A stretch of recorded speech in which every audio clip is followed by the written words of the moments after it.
हर रोज की तरह दिनेश लाल जी अपने शाम के सैर सपाटे से लौट आए थे। वह अपने जूते उतार ही रहे थे कि बहू ने पूछा, बाबूजी, आज हम पार्टी में जा रहे हैं, हम वहीं से खाकर आएंगे। आज रात के खाने में क्या खाएंगे, बताइए। दिनेश लाल जी सोचने लगे, आज रविवार तो नहीं है और ना ही किसी की शादी है। ज़रूर किसी पार्टी में जा रहे होंगे। छोड़ो, मुझे क्या करना है इस उम्र में। अपने विचारों पर काबू करते हुए दिनेश लाल जी बोले, ऐसा करो बेटा, मेरे लिए 2 रोटियां बना दो। दूध के साथ रोटियां ही खाऊंगा।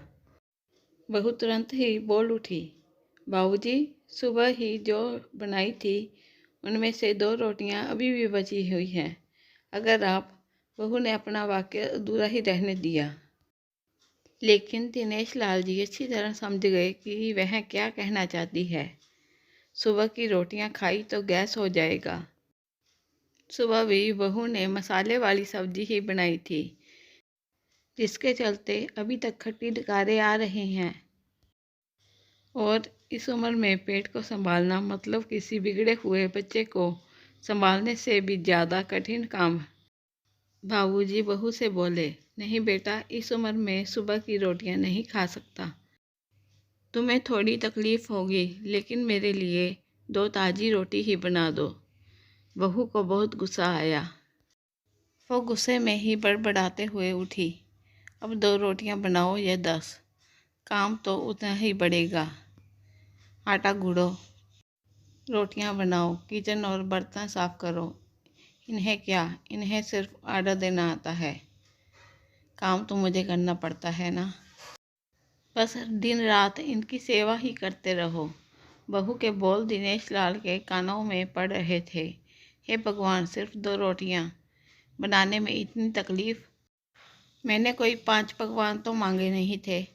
उन्हें बहुत गुस्सा आ गया, लेकिन गुस्सा वहाँ किया जाता है जहाँ कोई सुनने वाला हो। उन्होंने अपना गुस्सा निगल लिया। अब तो उन्हें जितनी जल्दी गुस्सा आता था, उससे जल्दी चला भी जाता था। दिनेश लाल जी को अपनी पत्नी की बहुत याद आई। निर्मला के जीते जी उन पर कभी बासी रोटी खाने की नौबत नहीं आई थी। उल्टा खाने में 10 चीज़ें और मिल जाती थी। खाने के साथ मीठा, पापड़, अचार, दही, छाछ, सलाद और पता नहीं क्या क्या। दिनेश जी को बहुत बुरा लग रहा था। रहने दो बहू, मैं सुबह की रोटी ही खा लूँगा। फिजूल में तुम्हें तकलीफ़ होगी। और वैसे भी तुम्हारे हाथों की रोटी बहुत मुलायम होती है। मुझे चलेगा। मेरी वजह से तुम लोगों को देर नहीं होनी चाहिए। बहू को तो छुटकारा मिल गया।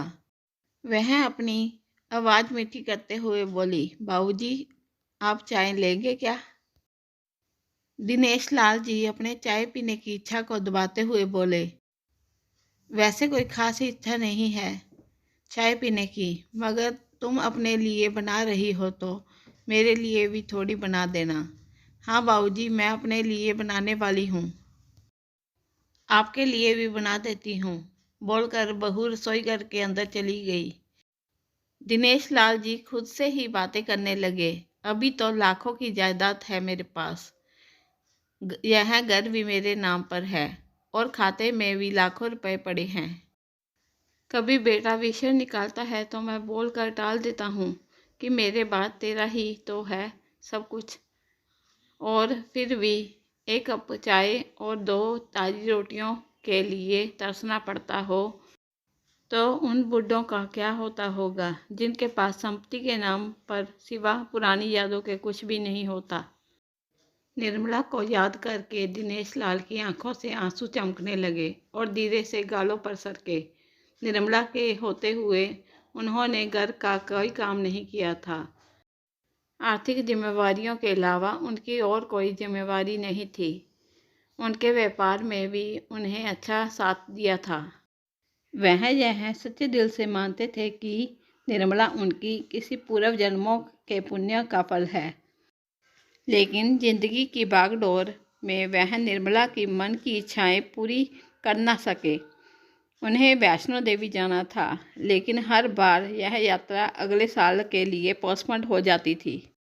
घर-बार और संसार की जिम्मेवारियां संभालते संभालते कब उनकी इच्छाएं उन्हीं के साथ चली गई, पता ही नहीं चला। दिनेश लाल जी ने देखा उनके पोता पोती दोनों ही स्कूल से आ गए थे। दोनों ने अपना बस्ता सोफे पर फेंका और दादाजी की तरफ तोड़कर उनके गले लगते हुए कहने लगे, चलिए ना दादाजी, खेलने चलते हैं। यही बिना स्वार्थ प्रेम के कुछ पल थे जिनमें दिनेश लाल जी भी बच्चों के साथ बच्चे बन जाते थे और सारे अपने दुख और यादें भूल जाते थे। वह कुछ बोल पाते उससे पहले ही बहू ने कहा, चलो छोड़ो दादाजी को, हमें पार्टी में जाना है। जल्दी से आकर तैयार हो जाओ, पापा भी आते ही होंगे। दोनों ही बच्चे दादाजी को छोड़ मम्मी की तरफ भागे। उनकी पोती 7 साल की थी। दिनेश लाल जी अपनी सोच में डूबे हुए बालकनी की तरफ गए। बालकनी में धीमी ठंडी पवन ने उनका स्वागत किया। बहू उनके लिए चाय बनाकर लेकर आई। बालकनी में रखी अपनी कुर्सी पर बैठकर दिनेश लाल जी घूट घूट करके चाय पी रहे थे। पी क्या रहे थे, निगल रहे थे, क्योंकि चाय के नाम पर सिर्फ कम शक्कर वाला गर्म पानी था, ना इलायची ना अदरक। दिनेश लाल जी मन ही मन सोचने लगे, बहू के जाने के बाद आज खुद अपने हाथों से चाय बनाऊंगा, इलायची अदरक और थोड़ी सी ज़्यादा शक्कर डालकर, और उसके साथ रोटियां खा लूँगा। रोटियों की याद आते ही उनका मुंह फिर से खट्टा हो गया। चाय खत्म होने पर खाली कप लेकर वह किचन में रखने गए तो वहां देखा कि बहू और बच्चों का कप धो के रखा हुआ है। उन्होंने भी अपना कप धोकर रख दिया और अपनी डायरी लेकर बालकनी में आ गए। बालकनी में बैठे बैठे उनकी नज़र सूखी हुई तुलसी के पौधे पर गई। उन्होंने एक लोटा पानी लाकर उसमें डाल दिया। कुछ मिनटों बाद ध्यान से देखने पर उन्हें पता चला कि सूखे हुए तुलसी के पौधे में नई कुपलें जैसे मुस्कुरा रही हो। तो उन्हें याद आया कि निर्मला हर सुबह तुलसी को पानी और शाम को दिया जगा देती थी। अब तो शाम को ना तुलसी को ना ही भगवान के मंदिर में दिया जलता है। पता नहीं कितने संस्कार, इतनी अच्छी आदतें निर्मला अपने साथ ले गई थी। दिनेश लाल आसमान की तरफ देखकर बोले, निर्मला, मुझे और इस घर को अभी तुम्हारी ज़रूरत थी। तुम क्यों हमें छोड़कर चली गई? तुमने मुझे धोखा दिया। तुमने हमेशा साथ रहने का वचन तोड़ दिया। तुम मुझे अकेला छोड़कर चली गई। दिनेश लाल की आंखें भर आई।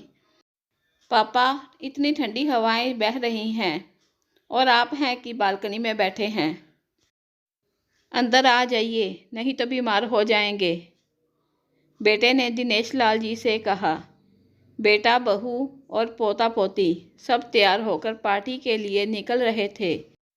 किसी ने झूठे मुंह ही मन रखने के लिए भी उनसे नहीं पूछा कि साथ चलिए। पापा, आप खाना खाकर जल्दी सो जाइएगा, हमें आने में देर हो जाएगी। ज़्यादा देर तक जागना आपकी सेहत के लिए अच्छा नहीं है। हमारे पास घर की दूसरी चाबी है, हमारी चिंता मत कीजिए, बेटे ने ही जाते हुए कहा। ऐसे बोल रहे हैं जैसे मेरी सेहत की बहुत फिक्र है। कितने दिनों से बोल रहा हूँ, डॉक्टर के पास ले चलो, बीपी बढ़ा हुआ है, शुगर भी चेक करवाना है। थोड़ा सा भी चलता हूँ तो हांफने लगता हूँ। बेटा कहता है कि बुढ़ापे में यह सब तो होता ही रहता है। ज़्यादा भ्रम मत पालिए। वाह बेटा, बुढ़े बाप के पास बैठने के लिए थोड़ा सा भी टाइम नहीं है तेरे पास, और पार्टी के लिए टाइम ही टाइम है। ऐसे अनगिनत विचार उनके दिमाग में चल रहे थे, लेकिन फिर भी उन्होंने हाँ में सिर हिलाया। सभी पार्टी में चले गए। दिनेश लाल जी हाल में रखे कुर्सी पर आकर बैठ गए। खाना खाने की अभी कोई इच्छा नहीं थी, इसलिए टीवी चालू की।